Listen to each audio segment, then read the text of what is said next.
ये चेन अब जाएगी इस रोटी के अंदर।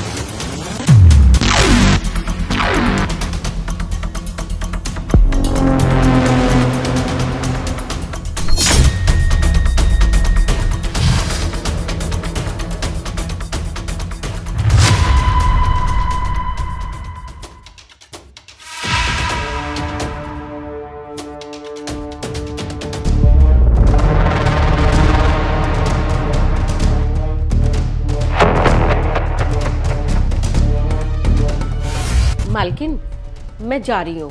मैंने सारा काम कर दिया है और आप दोनों का दिन का लंच भी बना के रख दिया है और गाय की रोटी भी ले ली है। इतनी जल्दी क्यों जा रही हो आज तुम? अभी तो बस 11 बजे, रोज तो तुम 2 बजे जाती हो। वो क्या है ना, आज बेटा स्कूल नहीं गया और घर पे अकेला है, उसकी थोड़ी तबीयत भी ठीक नहीं है, इसीलिए मैंने घर का सारा काम जल्दी कर दिया है ताकि मैं टाइम पे घर जा सकूं और उसे थोड़ा देख भी सकूं। क्या हुआ उसे? और तुमने बताया भी नहीं उसकी तबीयत खराब है। अरे क्या मालकिन, क्या छोटी छोटी बातों के लिए आप लोगों को परेशान करना। पहले ही आप कम करते हो क्या मेरे लिए, जो मैं आपको इतनी छोटी छोटी बातों के लिए परेशान करूं। अरे कोई बात नहीं, उनके बेटे की तबीयत खराब है, तुम जाने दो ना उन्हें। एक काम करो, तुम जाओ और अपने बेटे का ध्यान रखो। धन्यवाद साहब, धन्यवाद मालकिन। भैया, भाभी, आपने मेरी सोने की चैन देखी क्या? कहीं मिल ही नहीं रही है। शीला, तुमने देखी क्या कहीं सोने की चैन मेरी? नहीं साहब, मैंने तो आपकी कोई चेन नहीं देखी। मैंने तो सफाई की आपके रूम की, मुझे कुछ दिखाई नहीं दिया। क्या तूने सोने की चेन खो दी? अपनी चीजों का ध्यान तो रखा कर तू। देख वहीं कहीं रूम में होगी। अरे भैया, मुझे अच्छे से याद है, मैंने नहाने से पहले ना बेड पे ही रखी थी चैन, और अब जब नहाने के बाद देखा तो वहाँ है ही नहीं, और मैंने पूरा रूम भी देख लिया, कहीं मिल ही नहीं रही है। मैं तो तुम्हें पहले कहती थी मत दिलाओ इसे कोई सोने वोने की चेन। अब बेच दी होगी इसने और उड़ा दिए होंगे वो पैसे इसने अपने दोस्तों पे। भाभी, आप ये कैसी बात कर रही हो? माना कि मैं दोस्तों पे पैसे उड़ाता हूँ, लेकिन मैं इतना भी बुरा नहीं हूँ कि भैया की दी हुई सोने की चेन बेच के मैं दोस्तों पे पैसे उड़ाऊंगा। साहब मैं जाऊँ, मुझे थोड़ा लेट हो रहा है। और ना आप चिंता मत कीजिए, भैया की चेन ना घर में ही मिलेगी, कोई बाहर का तो आता नहीं है, तो चेन जाएगी कहाँ? घर में तो घर में जरूर मिल जाएगी। हाँ तुम सही कह रही हो, तुम जाओ और अपने बेटे का ध्यान रखना। इसका तो रोज का ही है, अपनी चीज़ों को ध्यान से रखता नहीं है, ये सबको परेशान करता रहता है। तुम जाओ। धन्यवाद साहब। रुको, तुमने सच में कोई चैन नहीं देखी मेरी? हाँ हाँ साहब, मैं बिल्कुल सच बोल रही हूँ, मैंने कोई चेन नहीं देखी आपकी। और अगर आपको मेरी बात का विश्वास ना हो ना, तो आप चाहे तो मेरी तलाशी ले सकते हैं। साहब मैं आपके घर में ना इतने सालों से काम कर रही हूँ, एक भी चीज ना आज तक यहाँ से वहां नहीं हुई, और मुझे झूठ बोलने की कोई आदत नहीं है साहब। अच्छा, तू झूठ नहीं बोल रही, तू ना शायद भूल रही है कि हमारे घर में सीसीटीवी कैमरा लगे हैं। तू रुक, तुझे मैं अभी बताता हूँ।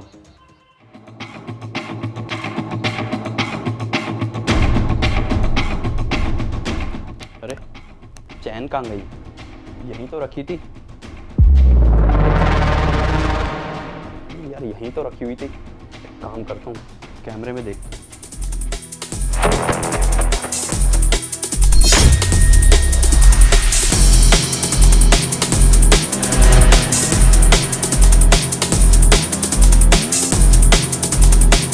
चेन कम से कम 4 या 5 तोले की तो होगी।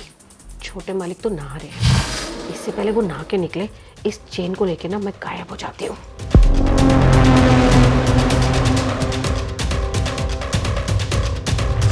शीला ने मेरी चैन ली है यहाँ से, उसे तो मैं अभी बताता हूँ। ये चेन अब जाएगी इस रोटी के अंदर।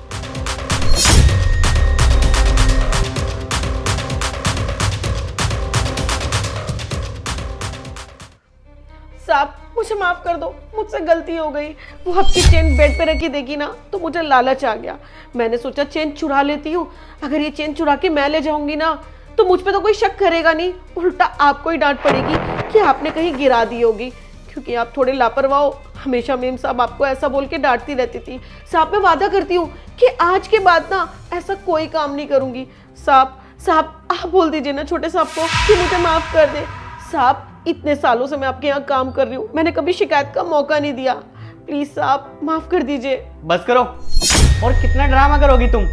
तुम्हारी सारी सच्चाई ना बाहर आ चुकी है। अरे हम तो तुम पे इतना विश्वास करते थे, और तुमने क्या करा? हमारे ही घर में चोरी करी। तुम्हें शर्म नहीं आई? तुमने जो मांगा हमने तुम्हें सब कुछ दिया, और तुम्हें फिर भी शर्म नहीं आई हमारे घर में चोरी करते हुए? और एक बात बताओ, हमें तो पता भी नहीं चला कि तुमने चेन कहाँ छुपा रखी है।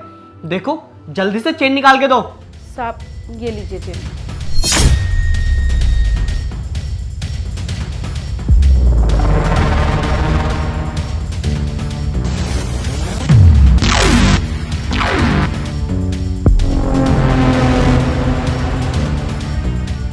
ये रही तुम्हारी चेन। वैसे मानना पड़ेगा तुम्हारी सोच को, तुमने चेन इतनी चालाकी से छुपाई कि अगर तुम्हारी चेकिंग भी होती ना तब भी किसी को नहीं पता चलता कि तुमने चेन छुपाई कहाँ पर है। पर कोई बात नहीं, तुमने आज तो कर लिया, आगे से ना करने लायक नहीं रहोगी तुम। मैं ना अभी पुलिस को फोन कर रहा हूँ और अभी के अभी तुम्हें थाने भेज रहा हूँ। साहब माफ कर दीजिए ना साहब, मुझसे गलती हो गई। मैंने कहा ना, मैं वादा करती हूँ आज के बाद ना ऐसा कुछ नहीं करूंगी। साहब अगर आप मुझे जेल भेज देंगे तो मेरे छोटे छोटे 2 बच्चे हैं, उनका कौन ध्यान रखेगा। और साहब आप तो जानते ही हैं, मेरे घर वाले ने भी मुझे छोड़ दिया है। साहब मेरे बच्चे तो अनाथ हो जाएंगे ना। मेम साहब आप बोलिए ना साहब को कि मुझे माफ कर दे। सच में मेम साहब, मैं आगे से ये सब नहीं करूंगी। चेरी छोड़ो, जाने दो इसको। लेकिन अब तुम्हारी सजा ये है कि तुम हमारे यहाँ तो काम नहीं करोगी। मैं अभी तुम्हें नौकरी से निकाल रही हूँ। देखा तुमने अपनी मालकिन को, तुमने घर में चोरी करी है, उसके बाद भी हम तुम्हें छोड़ रहे हैं बस तुम्हारी बच्चों की सुन के। और अब ना निकल जाओ मेरे घर से और इस सोसाइटी के ना आसपास मत दिख जाना। पारस ये ले अपनी चेन और मुझे माफ कर दे यार, मैंने तुझे इतना बुरा भला बोला। इट्स ओके भैया, वैसे भी आपको इस सब के बारे में थोड़ी पता था। सॉरी पारस, मुझसे भी गलती हो गई। मैंने भी तुम्हें बहुत कुछ बोल दिया। अब से मैं जो भी बोलूँगी ना सोच समझ के बोलूँगी। मुझे भी माफ़ कर दो पारस। भाभी मैं आपको तभी माफ करूंगा जब आप मुझे 1 कप चाय पिलाओगे।